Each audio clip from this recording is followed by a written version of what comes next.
Let's head back to the voicemail of Truth and Reason. Hello, Dave. This is Ernie from Virginia calling. The new diagnosis of Deshaun's shoulder. I've been in orthopedic surgery now for over 40 years. I have never heard of a bruise of the rotator cuff. There's always going to be the diagnosis of a tear or fraying or detachment, but a bruise of the rotator cuff is nothing that I've ever received on an MRI report from a radiologist. So take it for what it's worth. That does not sound like a professional diagnosis, but rather a layman's possible interpretation. That's all I had to say. As always, appreciate all the voicemails. Let's welcome in Casey Kinnamon, Dog Pound Daily Network 216. Casey, we will not play Doctors on TV. I do not like hearing the term rotator cuff with quarterback or pitcher or anybody who wants to use that arm. That doesn't sound good, no matter what it is. It sounds like bad.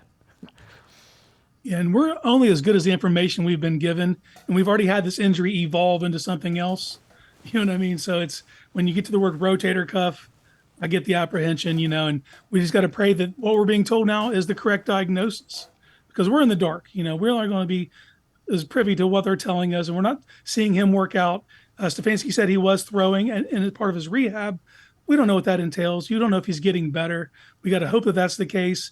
But at the end of the day, we're not going to know until they tell us. So until further notice, I guess we're just hanging on the hope that that's all this is. Yeah, and Mary Kay Cabot tweets this out. So she was one of the people that found out and confirmed it was his rotator cuff. So contusion, whatever it is supposed to take 2 to 6 weeks to heal. Now, that would be 2 weeks would be Sunday because you didn't play. It's from the Titans game. Having said that, it sure doesn't sound like he's a lock to play against the 49ers by any stretch. No, and how much of this is the coaching staff kind of feeling burnt by being misled going into the Ravens game? So now they're just not going to tell us anything. Like they're playing it very close to the vest. They're definitely not going to come out and say he should be good to go. They have already done that. It backfired. So now they're keeping it super safe. And that's a pretty wide variance, 2 to 6 weeks. I mean, like I said, we're getting close to that middle range of that. It'd be nice to know that he was progressing, but that's where we get scared. It's the unknown. We don't know, and things that have been going on, like in the 216 group chat, shout out to Zach DeFranco of the Faithful Dogs podcast. Like, what if we're dealing with some sort of nerve damage? You know what I mean? Like, this thing, it obviously evolved once. We just got to hope it doesn't evolve again.